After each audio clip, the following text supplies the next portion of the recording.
Welcome to my channel.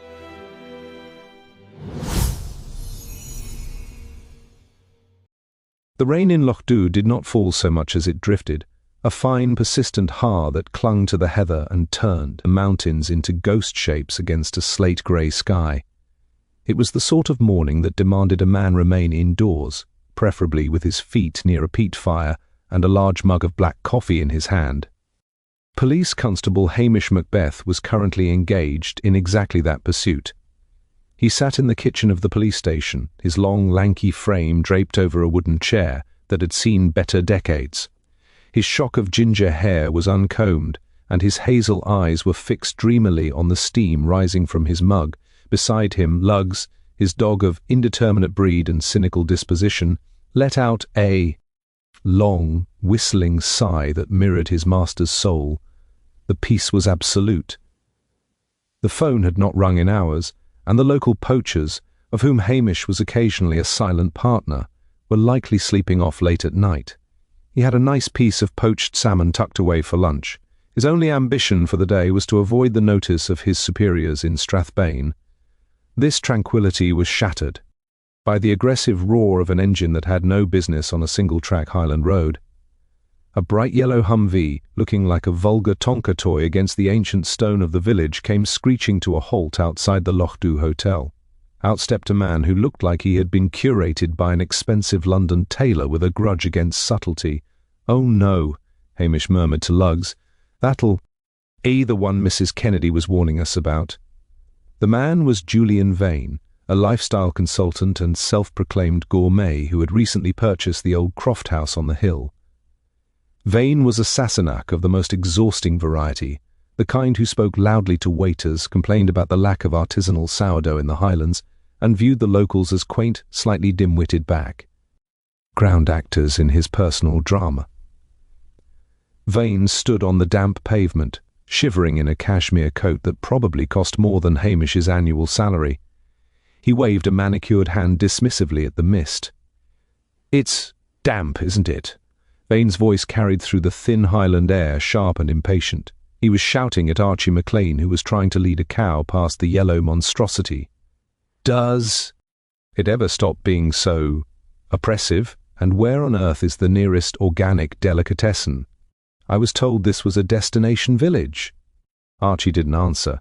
He simply looked at the yellow car, looked at the man, and spat a stream of tobacco juice near Vane's polished loafers. Hamish sighed. People like Julian Vane brought trouble. They brought expectations. They brought noise. And worst of all, they brought work. Hamish took a slow, defiant sip of his coffee. He had no intention of being policed today. He had a pot of stew to consider and a dog to talk to. But as Vane began to berate the hotel porter about the lack of a proper espresso machine, Hamish felt a familiar sinking sensation in his gut. The peace of Lochdubh was about to be murdered, and usually when the peace went, a body followed shortly after. The aggressive thrum of the yellow Humvee's engine eventually cut out, leaving a ringing silence that seemed even heavier than the mist. Hamish watched through the frayed curtains as Julian Vane stormed into the hotel, his loud demands for proper service muffled by the closing of the heavy oak doors.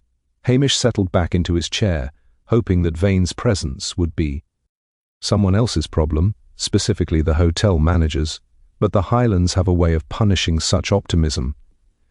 Less than an hour had passed, just enough time for Hamish to consider starting a second pot of coffee, when the station door was nearly kicked off its hinges.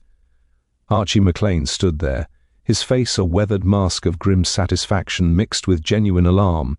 He was dripping wet, his oilskins smelling of wet wool and cow manure. "You'd better come, Hamish," Archie wheezed, wiping rain from his chin. "That fancy fellow in the yellow tank, he's found himself a new destination, and it's not the delicatessen." Hamish sighed, the sound a low, weary whistle. He grabbed his peaked cap, whistled for Lugs, and stepped out into the drizzle. They followed Archie up the winding road hat led toward the old Highland Pass, a treacherous stretch of tarmac that the locals only used when they were in a hurry or up to no good. About 3 miles out, the yellow Humvee was visible, perched precariously on a grassy verge overlooking the loch. It hadn't crashed, it was parked neatly. which made the sight inside all the more unsettling. Julian Vane was still in the driver's seat, but he wasn't complaining anymore. He was slumped forward, his forehead resting against the horn, which emitted a low, dying moan as the battery faded. What was truly bizarre, however, was the state of him. Vane was covered in a thick, white, sticky substance that smelled unmistakably of high-grade confectioner's sugar. A massive, industrial-sized bag of powdered glaze had seemingly exploded in the cabin, coating the lifestyle guru like a human donut. More peculiarly, his mouth was stuffed with what appeared to be expensive, imported Cuban cigars, unlit, but chewed to a pulp. It was a humiliating, sticky end for a man who had prized his dignity above all else. Hamish walked a slow, deliberate circle around the vehicle. Lugg sniffed the tires and then sat back, sneezing at the cloud of sugar tea. Hat drifted from the open window. Hamish didn't touch anything, he simply looked. He noted the way the driver's door was unlocked, the lack of skid marks on the road, and a small blue-tinted glass vial lying shattered on the floor mat near Vane's expensive loafers. He also saw something that made his hazel eyes sharpen, a trail of fine white powder leading away from the car and toward the heath. Covered slopes of the braes. "Looks like a smuggling run gone sour, Archie," Hamish murmured, though his mind was already dismissing the obvious. Julian Vane was too vain to be a common smuggler, and too clumsy to handle the logistics of the Highland black market. Or a joke that went too far, Archie suggested, looking at the sugar-coated corpse with a dark glint in his eye. He wanted to sweeten the local economy. Looks like someone took him literally. The sound of sirens began to wail in the distance, a discordant shriek that signalled the end of Hamish's quiet day. He knew that sound. It was the aggressive, self-important siren of the Strathbane police, and it could only mean one person was on his way. Within minutes, a black saloon car screeched to a halt, behind the Humvee, nearly clipping Hamish's heels. Detective Chief Inspector Blair climbed out, his face already a dangerous shade of crimson that clashed violently with his orange tie. "Macbeth!" Blair roared, his voice echoing from mountaintops. "Get that mangy beast away from the evidence. And look at you. You look like you've been dragged through a hedge backward. Is this how you represent the Q? Ween's piece? Standing around while a tax-paying citizen gets turned into a dessert?" Hamish smoothed his features into an expression of vacant, rural simplicity, slouching his shoulders to appear shorter. "Just arrived, sir. It's a sticky business, right enough. Seems the gentleman had a bit of a mishap with his groceries." "Groceries?" Blair sneered, stepping toward the car, and immediately Getty. A dusting of sugar on his polished shoes. This is clearly a high-level execution by a rival smuggling ring. Look at the cigars. It's a message, a sophisticated international message that a simpleton like you wouldn't understand. Blair turned to his sergeant, Jimmy Anderson, who was busy trying to keep his notepad dry. "Secure the perimeter, Anderson, and arrest the first person you see with white powder on their hands. I want this solved before tea time." Hamish watched Blair stomp around the scene, obliterating the sugar trail and contaminating the ground where the blue vial lay. The DCI was already eyeing Archie McLean with suspicion, convinced that the old farmer was the kingpin of a secret sugar-smuggling empire. Hamish remained silent, his eyes drifting back to the mountains. He knew the powder wasn't just sugar, and he knew Vane hadn't driven up here alone. But as Blair began to scream at Archie, Hamish realized he'd have to do his own digging, quietly and preferably with a hot scone in hand. The roar of DCI Blair's voice continued to bounce off the damp crags of the Highland Pass, a sound far more irritating to Hamish than the persistent drizzle. Blair was currently nose to nose with Archie McLean, accusing the elderly crofter of using his sheep-dipping equipment to process illicit substances. "Don't play the gormless local with me, McLean," Blair barked, his face now the colour of an overripe plum. "A man is dead, covered in white powder, and you're the first one on the scene? It reeks of a turf war. This Vane fellow was clearly muscling in on your little M.O. On shine and tobacco operation." Hamish leaned against the side of the yellow Humvee, looking for all the world like a man who had fallen asleep with his eyes open. In reality, he was watching the way the wind caught the fine powder. It didn't drift like sugar, it was heavier, grittier. He also noticed that Blair, in his excitement to play the big city detective, had stepped directly onto the shat. Arid blue vial, grinding the glass into the mud and effectively destroying any hope of a clean fingerprint. "I think, sir," Hamish said, his voice a soft apologetic drawl that made Blair's eye twitch, "that I'll just head back down to the village and see if anyone noticed Mr. Vane leaving the hotel. I wouldn't want to get in the way of your triangulation of the crime scene." Blair dismissed high. With a sharp wave of his hand, too busy threatening Archie with a trip to the Strathbane cells to bother with the local constable. "Go on then, Macbeth. Back to your poaching and your tea. Leave the real police work to men who can handle a sophisticated homicide." Hamish didn't need a second invitation.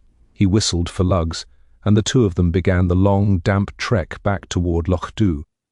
He didn't take the police Land Rover. He walked the hill paths, knowing that the back ways often held more secrets than the main roads. By the time he reached the village, his stomach was letting out a low growl that rivaled Lugs's best efforts. He bypassed the station and headed straight for the kitchen door of the Lochdubh Hotel. He knew the front door was for tourists and Sassenachs, but the back door was where the real news was simmered. Nellie, the hotel's formidable cook, was standing at a massive deal table, pummeling a mound of dough with enough force to discourage any intruder. She didn't look up as Hamish entered, but she slid a plate with 2 warm, buttered scones toward the end of the table.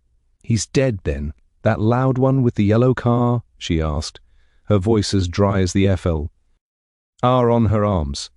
Hamish took a large bite of a scone, closing his eyes in brief appreciation. "Aye, Nellie, a sticky end, covered in what looks like icing sugar and stuffed with cigars. Did he have any visitors before he drove up the pass?" Nellie stopped her kneading for a second, her brow furrowing. "Visitors? No, but he had a delivery, a special shipment, he called it, a man in a plain white V, and brought 3 heavy crates to the back earlier this morning." Vane was like a child at Christmas, chirping about exclusive imports and exclusive tastes. He wouldn't let the porter touch them. Loaded them into that monstrosity of a car himself. Hamish leaned back, his eyes narrowing. "Did you see what was in the crates, Nellie?" She shook her head. "Just wood and nails. But I'll tell you, Hamish." He wasn't acting like a man afraid for his life. He was acting like a man who was about to make a very big impression on someone. Hamish finished his tea in silence, his mind cataloguing the details. Vane had been a lifestyle guru, a man who sold the idea of the high life to people with more money than sense. If he was smuggling something, it wasn't likely to be common drugs. About cigars and white powder, it felt like a parody of wealth, a grotesque mockery of a London gentleman's vices. He stood up, thanking Nellie with a nod, and wandered out toward the post office. Mrs. Kennedy was already leaning over her counter, her eyes bright with the prospect of a good scandal. "Terrible news about the English gentleman, Hamish," she said, though her tone suggested she found it quite fascinating. "But I suppose that's what happens when you spend your time prying into things that don't concern you. He was here yesterday, you know, asking all sorts of questions about the old distillery ruins and who owned the land up the pass." Hamish leaned against the counter, his lazy mask firmly in place. "And who does own it, Mrs. Kennedy?" She lowered her voice. "The Halberton. Smythes, of course. But they haven't touched that land in years. It's a wilderness. Though I did see a certain young lady driving up that way this morning, looking very flustered indeed." Hamish felt a familiar pang. If Priscilla Halberton Smythe was involved, his day was about to get a lot more complicated. The mention of Priscilla Halberton Smythe had the same effect on Hamish as a sudden doctor enching of ice-cold lock water. It cleared the fog of his morning lethargy, but left him with a cold, hollow ache in his chest. He left the post office with a distracted nod to Mrs. Kennedy, his boots splashing through the widening puddles as he made his way toward the outskirts of the village. The rain was turning into a proper Highland deluge now, the kind that promised to wash away footprints, tire tracks, and any hope of Blair finding a shred of useful evidence. Hamish climbed into his ancient Land Rover, lugs hopping into the passenger seat with a disgruntled grunt, and drove toward the stately, grey stone pillars of Tommel Castle. He found Priscilla in the stables, vigorously brushing down a bay gelding. She was dressed in expensive tweeds that had seen better days, her face unusually pale despite the physical exertion. When she saw Hamish, she didn't offer her usual teasing smile. Instead, she gripped the brush until her knuckles turned white. "I suppose you've come about Julian Vane," she said, her voice sounding brittle against the rhythm of the rain on the corrugated roof. Hamish leaned against a wooden stool, pushing his cap back to reveal a forehead creased with worry. R.S. Kennedy said you were seen heading up the pass this morning, Priscilla. It's a lonely road for a morning drive, especially when there's a dead man at the end of it." Priscilla sighed, finally dropping the brush and leaning against the horse's flank. "He was a loathsome man, Hamish. He had been pestering my father for weeks about the old distillery. He claimed he had found a lost cache of war single malt buried in the cellar ruins. He wanted to buy the land for a pittance, threatening to expose a financial indiscretion of my father's if we didn't comply." She looked up at him, her blue eyes shimmering with a mix of anger and fear. "I went to meet him this morning to tell him the deal was off. But when I got there, I saw the car, the white powder. It was horrific. I nicked and drove away. I didn't touch him, Hamish, I swear." Hamish watched her closely. He knew the Halbert and Smythes were cash poor but land rich, a common Highland paradox that often led to desperate measures. "The powder, Priscilla, did you see where it came from?" "There were crates," she whispered, "open crates in the back of that yellow monstrosity. But they weren't full of whiskey, they were full of those white bags. One of them had burst, and Julian was just sitting there. He looked like a grotesque doll." She reached out and touched Hamish's arm, her fingers cold through his uniform sleeve. "Blair will think it was me, or my father. He's always wanted a reason to humiliate the landed gentry of Lochdubh." Hamish patted her hand, his expression softening but his mind working at a fever pitch. "Blair couldn't find his own nose in a dark room, Priscilla. But you shouldn't have been. Did you see anyone else? A white van, perhaps?" Priscilla shook her head. "No, but I heard something. A whistle, a low, trilling whistle from the heather, like someone calling a dog. But there was no dog." Hamish's mind flashed back to the trail of powder he had seen leading into the hills before. Blair had stomped it into the muck. A whistle in the heather. It didn't sound like a professional smuggler or a vengeful London rival. It sounded like someone who knew the land, someone who moved through the braes like a ghost. He left Priscilla with a warning to stay inside and keep her father away from the windows, feeling the weight of the investigation shifting. As he drove back down the track, he realized that Vane hadn't been killed because of what he was smuggling, but because of what he had discovered. The lost cache of whiskey was a lure, but the white powder and the cigars were something else entirely, a mocking signature. He thought of the blue vial Blair had crushed. Blue glass was rare in Lochdubh, usually reserved for the apothecary jars of old Mr. Main, a chemis. Who had retired years ago to a small cottage near the harbour. The Land Rover hit a deep pothole, splashing muddy water across the windshield. Hamish narrowed his eyes. The Sassenach had come to Lochdubh to exploit its history, but he had tripped over a local secret far more dangerous than a few bottles of old booze. Hamish needed to mooch one more bit of information, not from a kitchen or a post office, but from the one place where the village's past was kept in neat, labelled bottles. He turned the wheel toward the harbour, the lazy policeman now very much awake, even if his stomach was still dreaming of that poached salmon. The drive toward the harbour was a slow, contemplative crawl through the thickening Har. Hamish's mind was occupied not just by the image of Julian Vane's sugar-coated corpse, but by the low, trilling whistle Priscilla had described.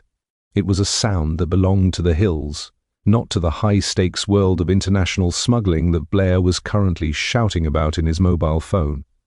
By the time Hamish pulled up outside the small, salt-crusted cottage of Mr. Main, the retired chemist, the Land Rover's heater had finally begun to emit a tepid smell.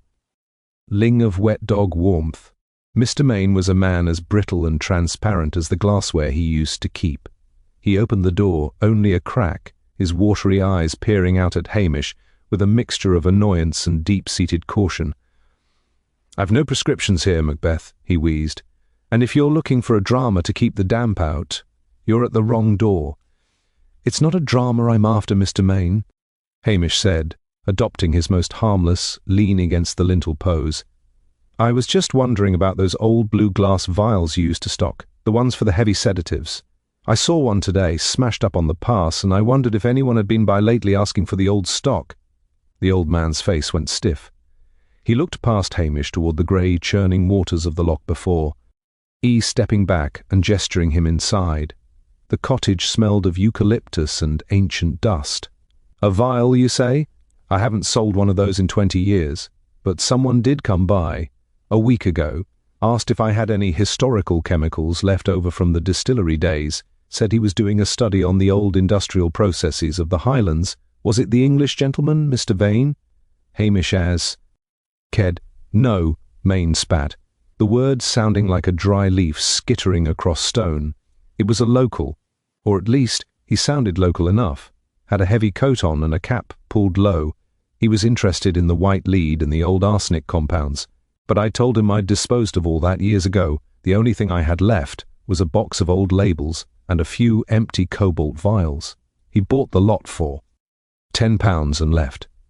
Hamish thanked the old man and stepped back out into the rain, his mind clicking into a new gear. The blue vial wasn't the delivery, it was a prop. The smuggling was a theatrical production staged for an audience of one, Julian Vane. As he walked back to the Land Rover, a flash of movement caught his eye near the harbour wall. DCI Blair's Black Saloon was parked outside the local pub, and Blair himself was currently dragging a struggling figure out into the street. It was young Geordie, the local delivery boy who drove the white van Nelly had mentioned. "I've got him, Macbeth!" Blair roared, his face a vivid pulsating purple as he shoved Geordie against the car. "We found a bag of that white powder in the back of his van, and he admitted to delivering crates to Van. This morning. It's an open and shut case. He was the courier, Vane was the financier, and they had a falling out over the cigars. Probably a dispute over the distribution rights." Geordie was sobbing, his face pale and smeared with grease. "I didn't do anything. It was just a job. A man paid me 50 quid to pick up the crates from the old pier and take them to the hotel. I didn't know what was in them." Hamish approached slowly, his hands deep in his pockets. "What was in the bag you found in the van, sir?" Blair sneered, holding up a small, clear plastic bag. "Evidence, you fool. High-grade, pure white contraband. I'm taking it back to the lab in Strathbane, and this little brat is coming with me to the cells." Hamish reached out, and before Blair could pull it away, he dipped a finger into a small tear in the plastic bag and touched it to his tongue. Blair gasped in outrage, but Hamish merely smiled, a slow, deceptive tilt of the lips. "It's baking soda, sir. The very best quality, mind you, but I don't think it'll get you a conviction for anything more than a very well-risen sponge cake." The silence that followed was broken only by the sound of Geordie's hiccups. Blair's eyes bulged, his jaw working silently as he looked from the bag to Hamish. "Baking soda? You're telling me I've spent 4 hours chasing a baker? It seems someone's gone to a lot of trouble to make this look like a crime, sir," Hamish said softly. "But while you were arresting the flour, the person who actually killed Mr. Vane is likely sitting somewhere very warm, laughing at us both." Blair let out a scream of frustrated rage that scattered the gulls from the harbour wall. He shoved Geordie away and climbed into his car, tyres screeching as he sped off toward the hotel to find someone else to bully. Hamish watched him go, then turned his gaze toward the distillery ruins on the hill. The red herring had worked perfectly on Blair, but Hamish knew that baking soda didn't kill a man. He needed to find the hidden motive, the thing that was worth a life, and why it required such an elaborate, humiliating stage show to hide the truth. The roar of Blair's engine faded into the mist, leaving a heavy, expectant silence over the harbour. Young Geordie was still leaning against the stone wall, his shoulders shaking as he wiped his eyes with a greasy sleeve. Hamish reached into his pocket and produced a clean handkerchief, a rare luxury he kept for such moments. "Go on home, Geordie," Hamish said gently. "And if I were you, I'd keep that 50 quid out of sight. It's the price of a lesson you've just learned. There's no such thing as an easy job in Lochdubh when a Sassenach is involved." As the boys scurried away, Hamish turned back to the water, his eyes tracking the dark, oily ripples of the rising tide. The baking soda was the key. It wasn't just a red herring for the police, it was a psychological weapon used against Julian Vane. Vane, with his London sensibilities and his hunger for the underworld thrill of the Highlands, had been led to believe he was part of something dangerous and exclusive. The crates, the contraband, and the secret meetings were all part of a grand charade. But why? Why go to the effort of staging a smuggling operation just to kill a man with a bag of flour and a handful of cigars? Hamish began to walk back toward the village, his pace slow and thoughtful. He thought of the lost cache of whiskey Priscilla had mentioned. Vane had been using that as blackmail against the Halberton Smythes. But as Hamish looked up at the silhouette of the old distill, eerie ruins against the darkening sky, a different thought occurred to him. The distillery hadn't just produced whiskey in the old days during the war, it had been a site for experimental chemical storage. Mr. Main had mentioned white lead and arsenic. He detoured toward the local library, a small, damp-smelling room attached to the kirk. The librarian, Miss Skiff, was a woman who lived to preserve local scandals. She looked up from her knitting, her spectacles gleaming. "Looking for a book on poaching, Hamish? Or perhaps something on how to stay awake during duty hours?" "Nothing so exciting, Miss Skiff," Hamish drawled, leaning his elbows on the counter. "I was wondering about the old distillery fire of 1948. There was a story that a local man had been blamed for it, but nothing was proven. A man named McCrae." Miss Skiff's needles stopped clicking. "Angus McCrae, a tragic business. He was the foreman. They said he'd been stealing the industrial alcohol to sell on the black market and started the fire to cover his tracks. He died in the blaze, leaving a wife and a young son. The village never forgave the family. They were hounded out of Lochdubh within the month, and the—" "Son?" Hamish asked, his voice barely a whisper. "What became of him?" "He'd be a man of 60 now, I suppose," she said, her eyes narrowing in thought. "But the name McCrae vanished from the registers long ago." "Why do you ask?" "Just a bit of village history," Hamish lied smoothly. He left the library, the pieces of the puzzle clicking into place with a sickening thud. Julian Vane hadn't just found a cache of whiskey. He had found the truth about the 1948 fire. He had found proof that Angus McCrae had been innocent, and that the real thief had been someone far more respected in the community, someone whose family still held a position of power in Lochdubh. Vane, in his arrogance, hadn't tried to right the wrong, he had tried to sell the information back to the guilty party. The white powder, the cigars, the smuggling, it was all a mocking reenactment of the very crimes Angus McCrae had been accused of.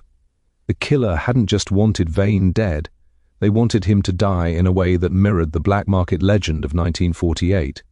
It was a petty human motive, the protection of a family name and the silencing of a ghost. Hamish looked toward the hotel. Blair would be there, likely drinking bar dry while he waited for the lab results on a bag of baking soda.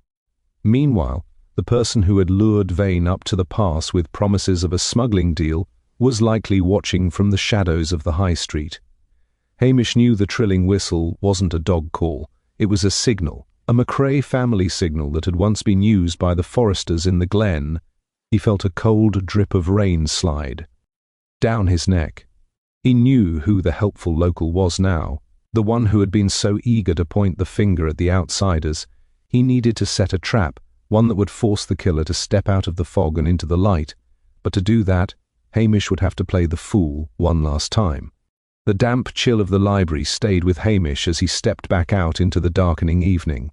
The village of Lochdubh was retreating behind closed shutters and glowing hearths, but for Hamish, the air felt thick with the unseen presence of the past.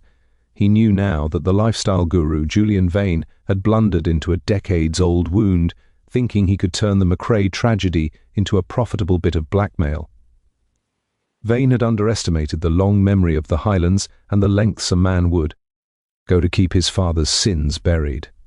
Hamish made his way toward the Lochdubh hotel, his pace deliberately sluggish, his shoulders hunched against the wind.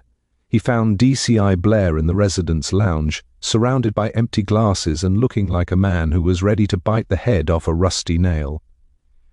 Jimmy Anderson was sitting opposite him, frantically typing on a laptop that was covered in a light dusting of white powder. "Ah, sir," Hamish began, his voice taking on a thick, rural burr that usually made Blair's blood pressure soar. "I'm glad I found you. There's been a bit of a development. It seems the smuggling might have been a bit of a misunderstanding, just like the baking soda." Blair looked up, his eyes bloodshot. "Misunderstanding? A man is dead, Macbeth, stuffed with cigars and glazed like a Christmas ham. I don't care if it's baking soda or diamonds.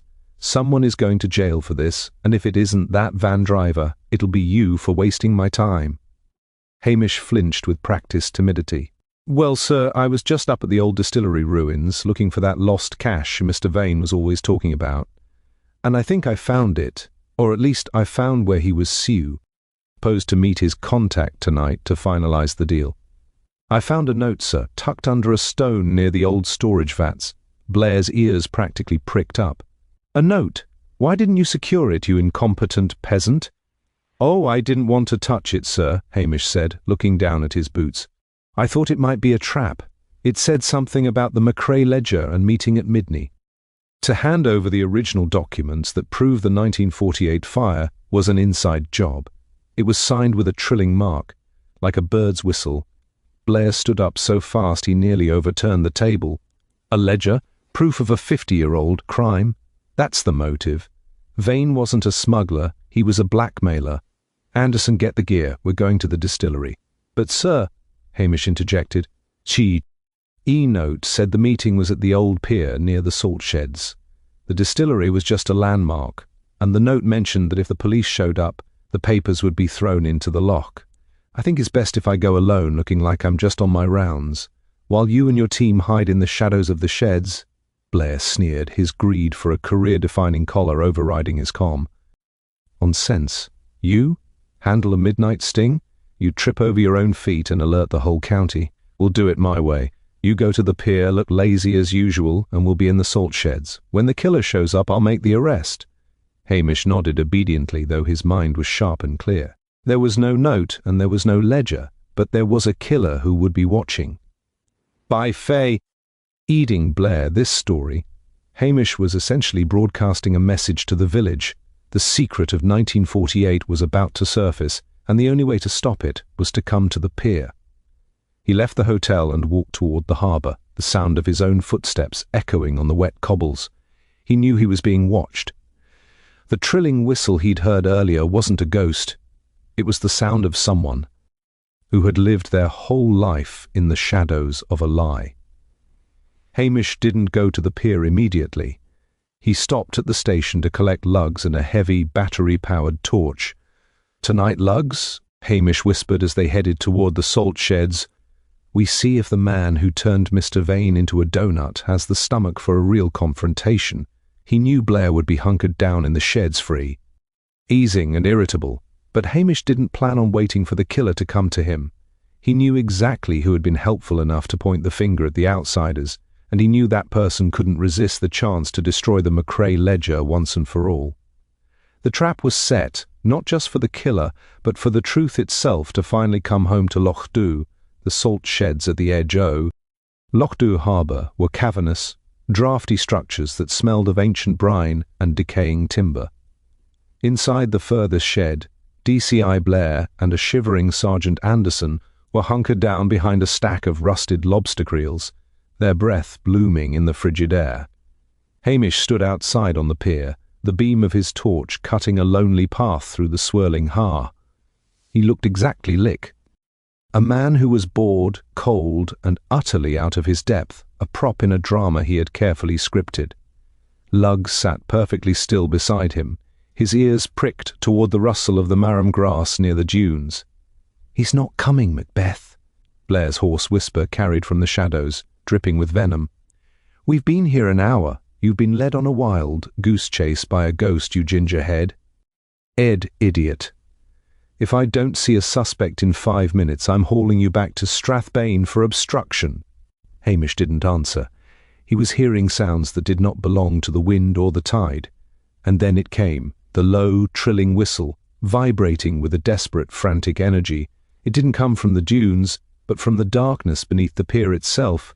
A figure emerged from the shadows of the salt sheds, moving with a fluid, silent grace that spoke of a lifetime spent navigating the Highland crags. It wasn't a professional hitman or a London thug. It was Archie McLean, the very man Blair had accused of sugar smuggling earlier that afternoon.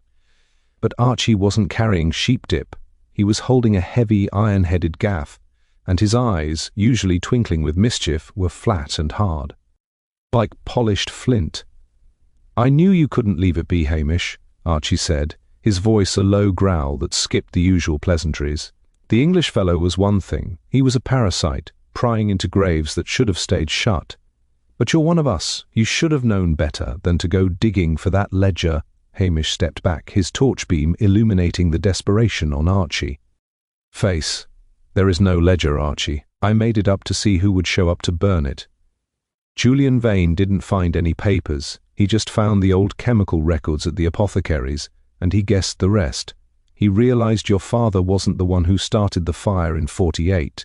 It was the respectable foreman, your uncle, who burned the distillery to hide the theft of the industrial lead, and you've spent your whole life making sure the McRae name stayed blackened so the McLean name stayed clean." Archie let out a jagged, hollow laugh.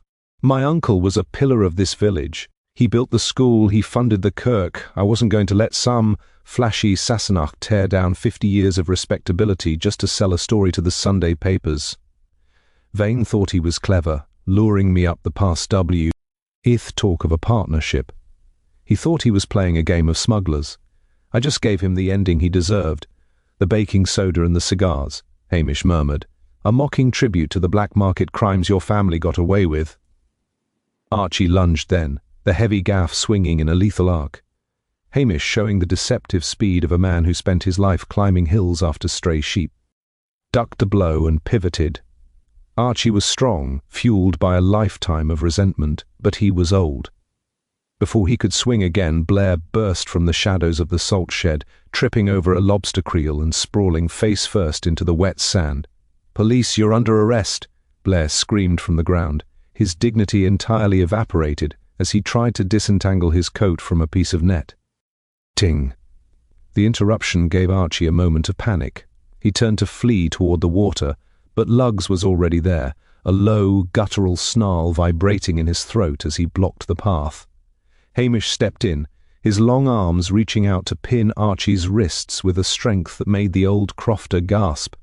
"It's over, Archie," Hamish said, his voice surprisingly gentle. "The secret's out now. No moo. NT of sugar is going to sweeten what you did to Vane." Anderson scrambled forward to apply the handcuffs, while Blair struggled to his feet, his face a terrifying shade of purple as he brushed sand from his suit. "I knew it. I told you, Anderson. The local connection. I saw the guilt in this man's eyes this morning." Blair turned on Hamish, his rage redirected. "And you, standing there like a lamp. Post, while a dangerous killer nearly takes your head off. You're lucky I was here to provide tactical support, or we'd be scraping you off the pier." Hamish simply nodded, his eyes fixed on the distant lights of the village. The confrontation was messy, the tactical support was a farce, and the truth of 1948 was finally cold and dead. But as Blair began to brag about his brilliant sting operette, yawn, Hamish felt only a weary sadness. Another local secret had been unearthed, and in Lochdubh that always came with a price. The cold salt spray of the loch settled on Hamish's face as he watched Sergeant Anderson lead a defeated Archie McLean toward the waiting police car. The old man's shoulders were slumped, the weight of a 50-year-old lie finally proving too heavy for his aged frame to carry. The iron gaff lay abandoned on the wet cobbles, a primitive weapon that had almost ended the career and the life of Lochdubh's only policeman. Behind him, DCI Blair was busy brushing the remains of the harbour's grime from his expensive trousers, his face still a vivid, pulsating shade of crimson that suggested his blood pressure was nearing a scenic overlook. A textbook operation, Anders. On, Blair shouted over the wind, though his voice cracked slightly at the end. The moment I heard the trilling whistle, I knew we had our man. It's about psychological profiles. I knew the killer couldn't resist returning to the scene of his intended triumph once I'd laid the groundwork, during my interrogation this morning. Hamish stood by Lugs, who was currently occupied with sniffing a discar. Dead fish crate, and let out a long, weary sigh. He knew what was coming. If he let the events be recorded accurately, he would be credited with the deduction of the Macrae family history, the staging of the fake ledger trap, and the actual physical apprehension of the suspect. Such a record would look magnificent in a file at headquarters. It would lead to commendations, a flurry of paperwork, and the inevitable promotion to a grey, concrete-choked precinct in Glasgow where the only heather he'd see would be in a florist's window. "It was a masterstroke, sir," Hamish said, pitching his voice to that specific level of rural humility that always acted like a soothing balm on Blair's ego. He stepped closer, looking suitably awed and a bit dim-witted. "The way you suggested we hide in the sow." T-sheds. I would never have thought the killer would be so bold as to come right to us. I was just standing there, shaking in my boots, until you burst out and took control of the situation. Blair stopped his vigorous brushing and looked at Hamish, his eyes narrowing suspiciously for a fleeting second, before the sheer intoxicating power of flattery took hold. He puffed out his chest, his orange tie fluttering in the gale. "Yes, well, Macbeth, it's about experience. You can't teach tactical positioning in a village school. I saw the opening, I took the flank, and the suspect was neutralized. It's a pity you didn't have your cuffs ready, but I suppose I can't expect a local beat officer to maintain a high state of readiness at all times." "Exactly, sir," Hamish agreed, his hazel eyes wide. "And innocent. I'm just glad you were here to handle the tactical side of things. I'd have probably let him slip away into the Ha. It'll make a fine report for the Chief Constable, won't it? DCI Blair's midnight sting operation captures Highland killer. It has a certain ring to it." Blair's face lit up with a predatory gleam. He was already composing the press release in his head, envisioning the accolades and the inevitable invitation to the Commissioner's garden party. I suppose it was quite efficient. "Anderson, make sure the report reflects my direct involvement in the sting and the subsequent physical takedown, and Macbeth, try to stay away when the reporters arrive tomorrow. I don't want the image of the Strathbane force tarnished by your unkempt appearance. I'll stay in." "Station, sir," Hamish promised, looking down at his muddy boots with an expression of shame that was entirely manufactured. "Poaching a bit of salmon for my supper, most likely. I'm sure you'll have everything well in hand." As Blair's car peeled away, tires screeching on the pier as he raced toward the nearest telephone to claim his glory, the silence of Lochdubh began to return. The lazy P. Policeman was left alone on the pier with his dog and the rising tide. Hamish felt a familiar sense of relief wash over him. By handing the credit to a man who didn't deserve it, he had secured his own freedom for another season. He had solved the mystery of Julian Vane, protected the village from a London media circus, and ensured that he could continue to wake up to the smell of peat smoke and sound of the wind in the glen. He whistled for Lugs and began the walk back toward the police station. The truth about the Macrae family and the fire of 1948 would likely become another piece of village gossip whispered over pints at the hotel, but the Macrae ledger would remain a ghost. Hamish didn't mind. In a place like Lochdubh, the truth was often less important than the peace it bought. He looked up at the distillery ruins, now silent and dark, and felt the past finally settle. He had a warm fire waiting, a piece of fish in the larder, and the comforting knowledge that to the rest of the world he was still just the useless ginger policeman who couldn't catch a cold. The morning after Archie McLean's arrest arrived with a rare pale sun that struggled to penetrate the persistent Highland Ha. The village of Lochdubh was quiet, the kind of heavy, knowing silence that usually followed a scandal of such proportions. By 8 o'clock the yellow Humvee had been towed away, a garish yellow scar removed from the landscape, and the lifestyle guru Julian Vane was nothing more than a lead story in the Strathbane Gazette. DCI Blair had already departed in a whirlwind of self-see. Congratulation, his car laden with the evidence of a crime he barely understood, leaving behind a trail of exhaust fumes and a village that was more than happy to see the back of him. Hamish Macbeth sat on the bench outside the police station, his face tilted toward the weak warmth of the sun. He looked every bit the picture of indolent neglect that Blair so despised. His uniform tunic was unbuttoned. Wondered the neck, his red-gold hair was a chaotic mess, and his boots were still caked with the salt and sand of the previous night's excursion to the pier. Lugs lay at his feet, his chin resting on his paws, watching a solitary seagull circle the harbour with a cynical eye. To any passing tourist, Hamish was merely a decorative piece of the local scenery, a lazy policeman in a lazy village where no thing ever happened. "I see the hero of the hour is taking his well-earned rest," a crisp, feminine voice observed. Hamish opened one eye to find Priscilla Halberton Smythe standing before him.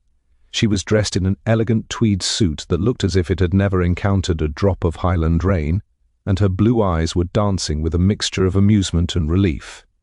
In her hand she held a all-wicker basket, the scent of fresh-baked scones wafting from beneath the linen cover. "Hero?" "I think you've been reading the papers, Priscilla," Hamish drawled, his voice a low, melodic burr. "The paper says DCI Blair is the hero.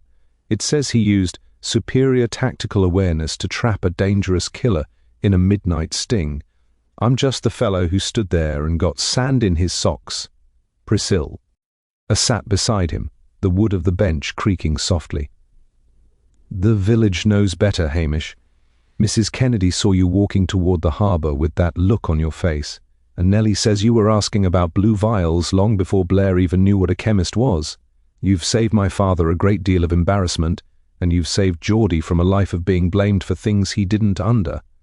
"It was the baking soda that did it, really," Hamish said, reaching into the basket and extracting a warm scone.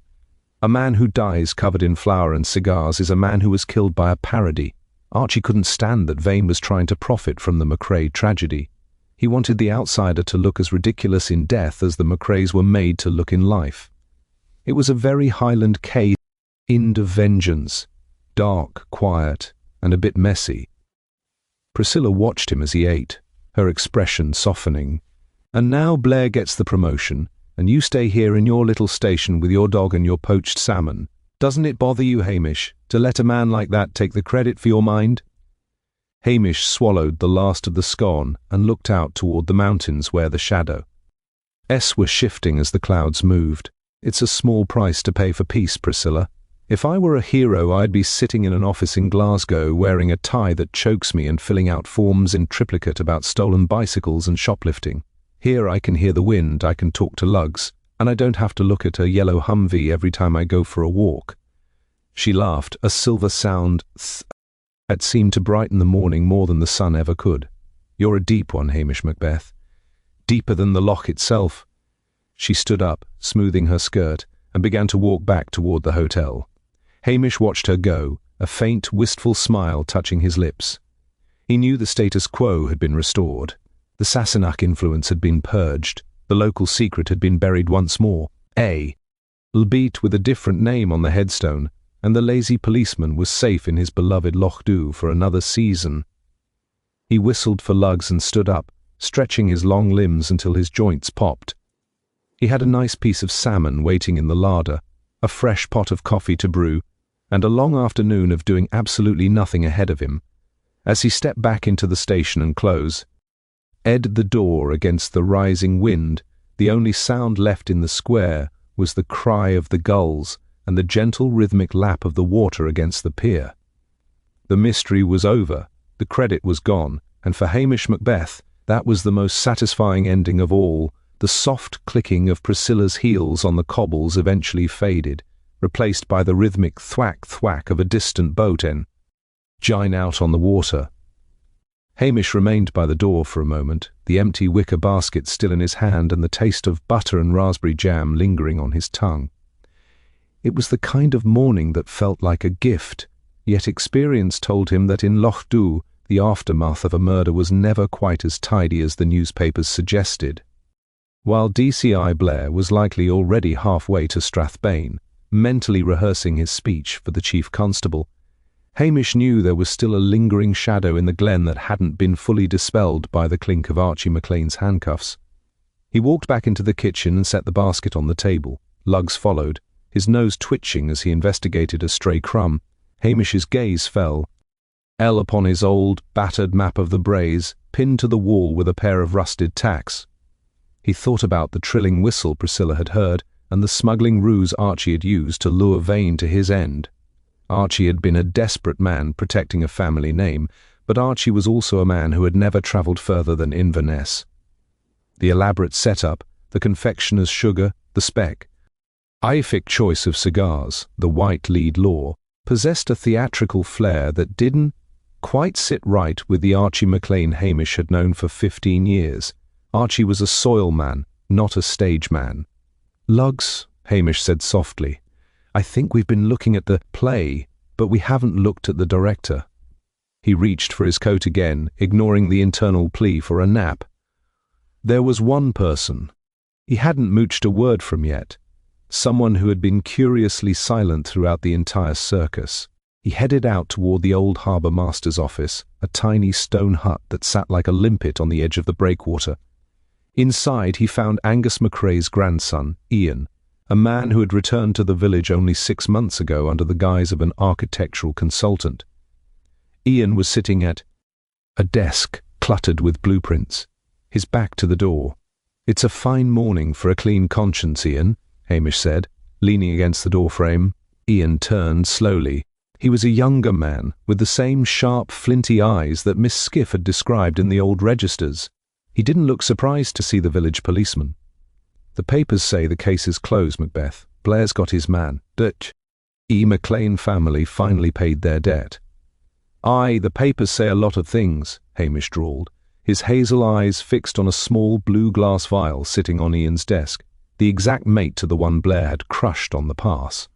But Archie didn't know a Havana cigar from a stick of peppermint, and he certainly didn't know how to stage a smuggling run to make a Londoner feel at home. He provided muscle and the motive, but someone gave him the script. Someone who wanted Vane dead, but also wanted Archie caught in the act. Two birds with one stone, the blackmailer silenced, and the man who held the McRae lands finally disgraced. Ian didn't flinch. He reached out and picked up the blue vial, flipping it in his fingers. "My grandfather died in shame for a crime he didn't commit, Hamish. The McLeans built their fortune on his bones. If I whispered a few suggestions in Archie's ear, if I helped him defend his honour against a prying Sassenach, well, that's just the way the wind blows in the Highlands. You used Archie to do your dirty work, Ian. You knew he was desperate enough to kill if he thought his uncle's legacy was at risk. You even provided the props from your architecture. Al's studies of the old distillery prove it," Ian said, a cold smile touching his lips. "Blair has the killer, the weapon, and a confession. He's not going to listen to a village constable who thinks the plot was too well written. He wants his promotion, not a secondary suspect with a grudge." Hamish sighed, a long, weary sound. He knew Ian was right. Blair would never reopen the case, it would make him look like a fool. The lazy policeman was faced with a truth that wouldn't fit into a legal brief. He looked at Ian, then the blue vial.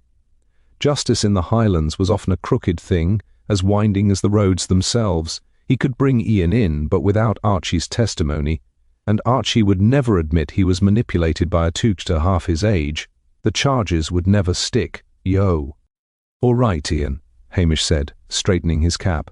"Blair won't listen, but I'm still the policeman in this village, and I have a very long memory." He whistled for lugs and stepped back into the hair.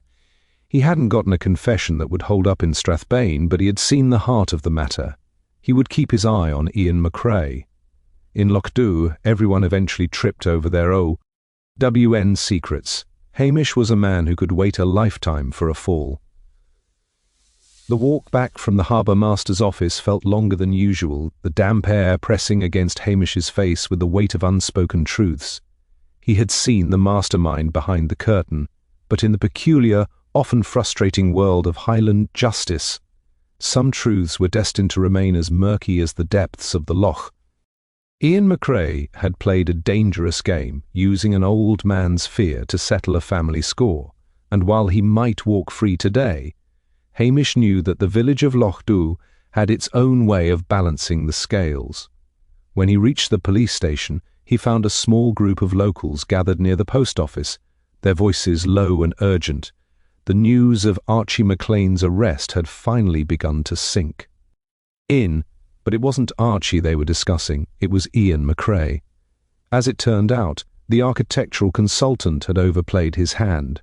By nudging Archie toward murder, he had inadvertently drawn attention to his own sudden interest in the distillery lands that the village council had now decided to protect under a heritage trust, effectively blocking Ian's plans for redevelopment. Hamish watched from his doorway as Ian emerged from the harbour office, carrying a box of files toward his car. No one spoke to him, no one offered a nod or a good morning. In a place like Lochdubh, being a murderer was a crime, but being the man who manipulated one of their own into ruin was a sin that brought a much colder punishment: total isolation. Ian would find that no one would sell him bread, no one would fix his roof, and no one would ever share a dream with him again. He was a ghost in his own village, a victim of the very silence he had tried to exploit. "He'll be gone by the week's end, Lugs," Hamish murmured, the dog letting out a soft, affirmative woof. The Highlands have no room for men who think they're smarter than the hills. Hamish retreated into the warmth of his kitchen, the smell of peat smoke and the promise of a quiet evening acting as a balm to his tired spirit. He pulled the heavy receiver of the station phone off its hook just for an hour or two, to ensure that no more brilliant updates from DCI Blair could disturb his peace. He had done his job. The outsider was gone. The threat to the Halberton Smythes was neutralized, and the village's dark history had been laid to rest, even if the legal records in Strathbane told a slightly different story. He set his pot of mutton stew on the stove, the savoury aroma beginning to fill the room as the liquid bubbled. Outside, the Har was finally lifting, revealing the jagged purple peaks of the mount, Ains against a pale evening sky. Hamish sat in his worn armchair, lugs curling up at his feet, and felt the deceptive laziness of his life return. He was still just the stupid policeman to the world at large, a man who had narrowly avoided a promotion he never wanted, and a man who knew exactly where the bodies were buried, both literally and figuratively, as the sun dipped below the horizon cass. Ting a final golden glow over the village. Hamish Macbeth took a slow sip of his coffee and closed his eyes. The peace of Lochdubh was a fragile thing, bought with secrets and maintained through silence.